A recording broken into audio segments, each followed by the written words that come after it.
peço licença para assumir publicamente os seguintes compromissos.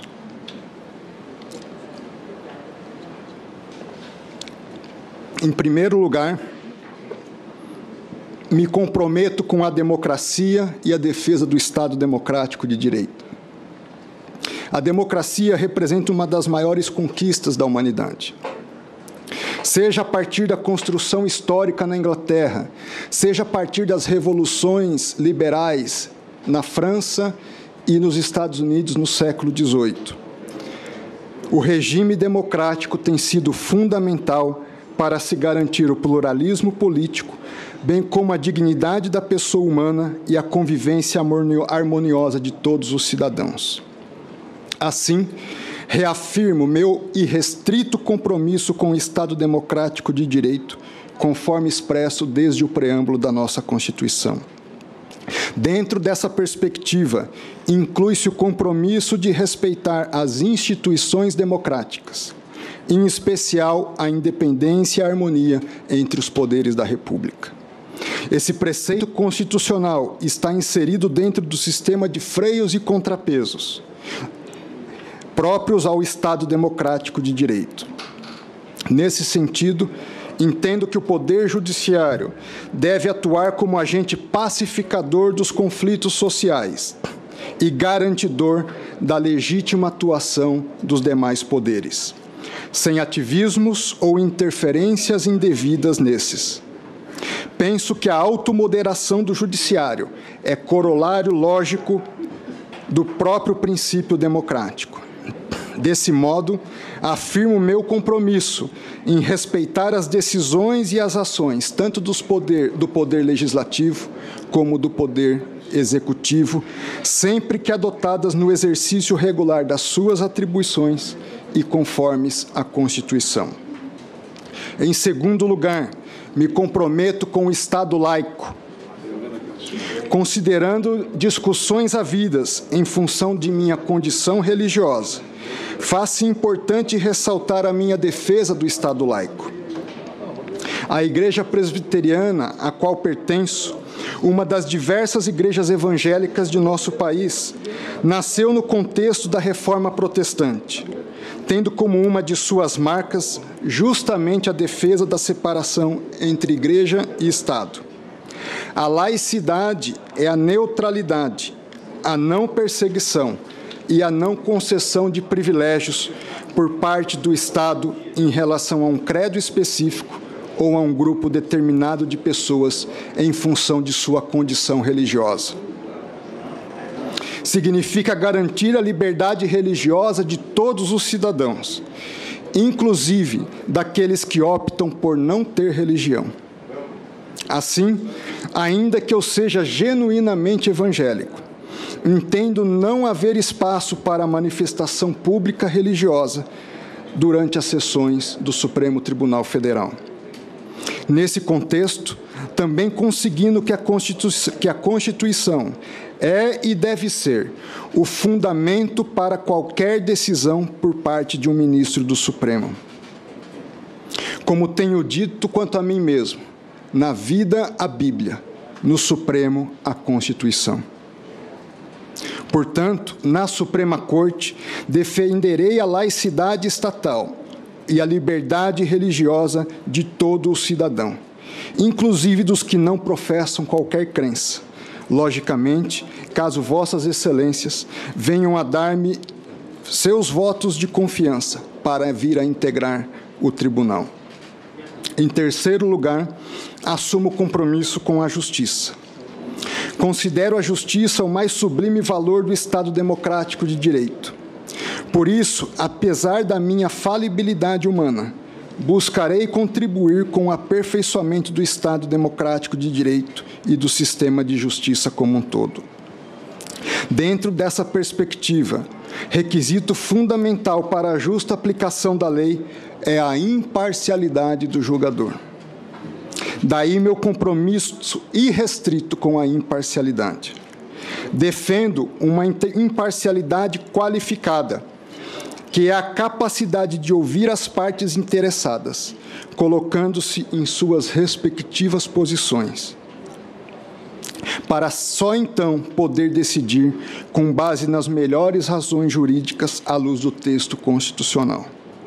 Como juiz da Suprema Corte, caso Vossas Excelências me concedam essa honra, darei tratamento igualitário e imparcial a todas as partes, seja Estado ou particular, acusação ou acusado, governo ou oposição, ricos ou pobres, homens ou mulheres, assim como pessoas de qualquer orientação sexual.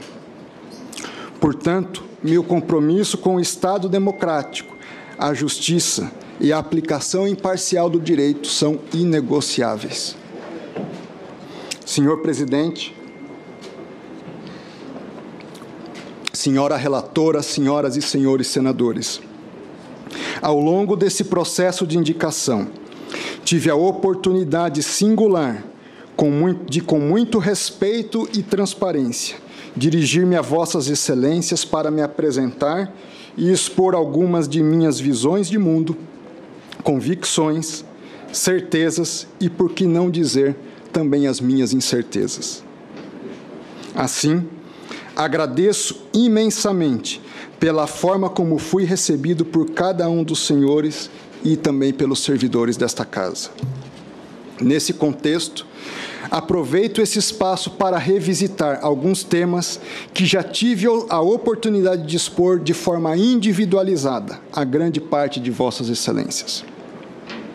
Primeiramente, considero que em boa hora o Congresso Nacional aprovou o texto que revogou a Lei de Segurança Nacional.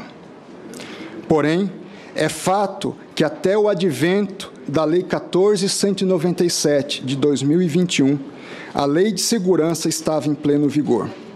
Ademais, além de não ter havido a declaração de inconstitucionalidade da antiga lei, o próprio Supremo Tribunal Federal a aplicou a casos concretos. Daí, não restava ao executor da norma outra opção, senão atuar conforme os seus parâmetros. Diante dessa realidade, dizia o artigo 26 da referida lei, ser crime, abre aspas, caluniar ou difamar o presidente da República, imputando-lhe fato definido como crime ou ofensivo à reputação. Fecha aspas. Ainda, seu artigo 31, inciso 4, expressava que a apuração de fato, previsto na Lei de Segurança Nacional, se daria mediante requisição do ministro da Justiça. Assim, sentindo-se o presidente da República ofendido em sua honra por determinado fato, o que significa a análise individual de a pessoa por si própria sentir-se subjetivamente ofendida em sua honra, devia o ministro da Justiça instar a Polícia Federal para apurar o caso, sob pena de, em não o fazendo, incidir em crime de prevaricação. Em suma, minha conduta sempre se deu em estrita obediência ao dever legal e em função do sentimento de ofensa à honra da pessoa ofendida, mas jamais com o intuito de perseguir ou intimidar. Em segundo lugar, registro que o respeito aos direitos e garantias individuais está umbilicalmente ligado ao respeito à própria democracia e ao Estado de Direito. O Estado democrático de direito nasce justamente com o propósito de garantir, sem distinções de qualquer natureza, direitos fundamentais a todo cidadão, como a liberdade, a igualdade e, no âmbito do processo, o devido processo legal, o contraditório, a ampla defesa e a presunção de inocência. Desta forma, no âmbito do direito sancionador, seja ele de natureza administrativa, civil ou penal, tais direitos devem ser respeitados pelas partes e garantidos pelo juízo, o que se costuma denominar garantismo.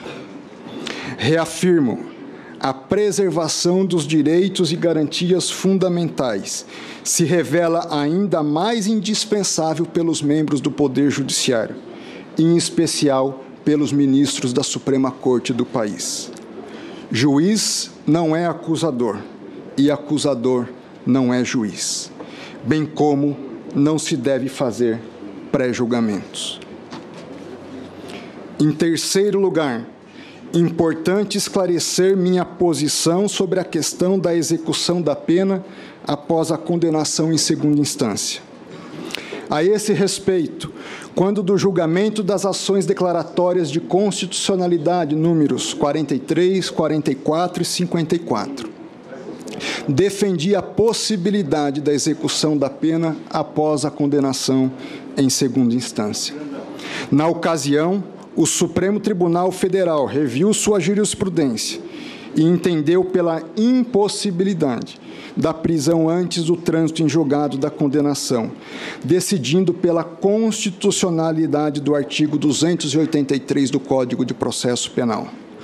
Ademais, no voto do eminente ministro Dias Toffoli, nas referidas ações constitucionais, restou assentado, abre aspas, que o Congresso Nacional pode dispor sobre o tema em sentido diverso, desde que compatível com a presunção de inocência. Diante desse quadro, importa dizer que sou adepto do princípio da segurança jurídica. Assim, entendo que a questão está submetida ao Congresso Nacional, cabendo a este deliberar sobre o tema, devendo o Supremo Tribunal Federal revisitar o assunto apenas após eventual pronunciamento modificativo por parte do Poder Legislativo sobre a matéria e caso o Judiciário seja provocado a fazê-lo. Em quarto lugar, foi-me indagado sobre o conflito de competência entre a Justiça Federal e a Justiça Eleitoral. Sobre esse assunto, em 2019, o Supremo Tribunal pacificou a questão. Diante desse quadro, novamente considero fundamental se prestigiar a segurança jurídica e dizer que eventual mudança desse entendimento demanda a modificação das normas pertinentes por parte do Poder Legislativo. Por fim, senhor presidente, senhora relatora, senhoras e senhores senadores, permitam reiterar meus agradecimentos à honrosa indicação do senhor presidente da República, o que me permitiu estar aqui na data de hoje. Permitam-me também agradecer a vossas excelências pela paciência e atenção com que me receberam desde a minha indicação. Mas permitam-me ainda fazer alguns agradecimentos especiais. A Deus pelo dom da vida e pela esperança eterna. À minha esposa e aos meus filhos, pelo amor recíproco. Aos meus familiares e amigos, pelo suporte sempre presente, bem como a todos aqueles que têm orado e intercedido por minha vida e de minha família, em especial nesse período até o dia de hoje. A todos vocês, a minha eterna gratidão.